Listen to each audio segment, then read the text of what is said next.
கர்த்தரும் சர்வ வல்லமை நிறைந்த தேவனுமாயிருக்கிற ஆண்டவர் இயேசு கிறிஸ்துவின் நாமத்தினாலே யாவருக்கும் அன்பின் வாழ்த்துக்கள். தேவன் தாமே ஒவ்வொருவரிலும் இன்னும் பலத்த காரியங்களை செய்து மகிமைப்படுத்துவாராக. இந்த நாளுக்குரிய தியான வசனம் நீதிமொழிகள் 21 அதனுடைய 31வது வசனம். குதிரை யுத்த நாளுக்கு ஆயத்தமாக்கப்படும், ஜெயமோ கர்த்தரால் வரும் என்று சொல்லப்பட்டிருக்கிறது.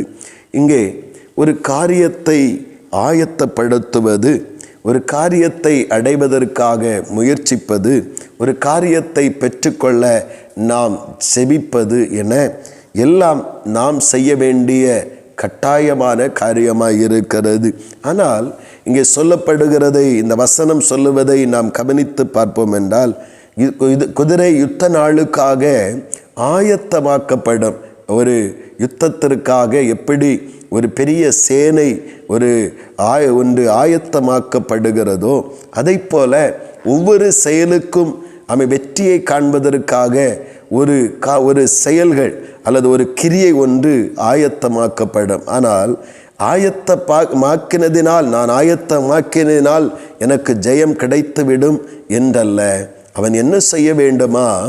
அவன் ஆயத்தமாக்க வேண்டும். வெறுமையாக சோம்பேறியாக இருந்து கொண்டு ஒன்றையும் முயற்சிக்காமலும் ஒன்றையும் செய்யாமல் இருந்து கொண்டு கர்த்தர் எனக்கு நன்மை செய்வார் என்று ஜெயத்தை தருவார் என்று காத்து கொண்டிருப்பானால் அவன் எதையும் பெற்றுக்கொள்ள முடியாதவனாக போய்விடுகிறான்.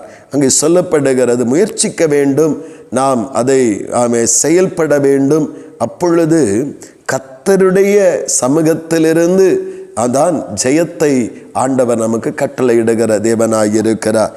ஒருவேளை நம்முடைய முயற்சிக்கு ஏற்ற ஜெயம் நமக்கு கிடைக்கவில்லை என்றால் நாம் நம்முடைய சுய பலத்தை நம்புகிறோம், சுய திறமைகளை நம்புகிறோம் என்று தான் எடுத்துக்கொள்ள வேண்டும்.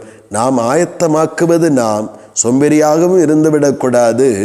நம்முடைய நம்பிக்கை நம்முடைய பலத்தினால்தான் இது கிடைக்கிறது, நான் முயற்சிக்கிறதுனால்தான் இது கிடைக்கிறது என்று இராதபடி, ஜெயத்தை எனக்கு இந்த வழியை வாய்க்க பண்ணுவதும் எனக்கு இந்த ஜெயத்தை தருவதும் கர்த்தராலே ஆகியிருக்கிறது என்று சொல்லி நாம் அதை விசுவாசத்திலும் தேவனை பற்றி கொள்ளுகிறவர்களாய் நிற்க வேண்டும் என்று ஆண்டவருடைய ஆவியானவர் இன்றைக்கு விரும்புகிறார். நாம் முயற்சிக்கிற காரியங்களிலே கர்த்தர் நமக்கு ஜெயத்தை தந்து நடத்துவதற்கு உண்மையுள்ளவராயிருக்கிறார். நாம் முயற்சிக்கிற காரியங்களிலே கர்த்தர் நம்மை வெற்றி சிறக்க பண்ண உண்மையுள்ள தேவனாயிருக்கிறார். ஆனால் நம்முடைய பலத்தை அல்ல, கர்த்தருடைய நாமத்தின் மேல் உள்ள விசுவாசம், நம்முடைய சாமர்த்தியங்களை அல்ல, கர்த்தர் பேரில் உள்ள விசுவாசத்தை நம்பி நாம் முயற்சிக்கிற கர்த்தர் அவருடைய சித்தத்தின்படி எனக்கு காரியங்களை வாய்க்க பண்ணுவார். ஜெயம் அவரிடத்திலிருந்து தான் எனக்கு வரும் என்கிற நம்பிக்கை. என்னுடைய வேலை முயற்சிக்கிறது, என்னுடைய வேலை ஜெபிக்கிறது, என்னுடைய வேலை ஆண்டவரிடத்திலே சகலவற்றை ஒப்புவித்து காத்திருப்பது, அதான் என்னுடைய வேலை. ஆனால் ஜெயத்தை தருகிறது கர்த்தர், வெற்றியை தருகிறது கர்த்தர், மேன்மைப்படுத்துகிறது கர்த்தர், என்னை உயர்த்துகிறதும் கர்த்தர், எனக்காக யாவையும் செய்து முடிக்கிறதும் கர்த்தர் என்கிற தெளிவோடு நாம் இருப்போம் என்றால் நமக்கு சோம்பல் இல்லாதபடி, நமக்கு தளர்வு இல்லாதபடி தொடர்ந்து ஒவ்வொரு விஷயத்திற்காகவும் தேவனை நோக்கி நாம் ஜெபிக்கிறவர்களாகவும், தேவனை நோக்கி நாம் செயல்படுகிறவர்களாகவும், விசுவாசத்தோடு நம்முடைய வாழ்வின் காரியங்களுக்காக நாம் முனைப்பு காட்டுகிறவர்களாகவும் முயற்சிக்கிறவர்களாகவும் இருப்போம்.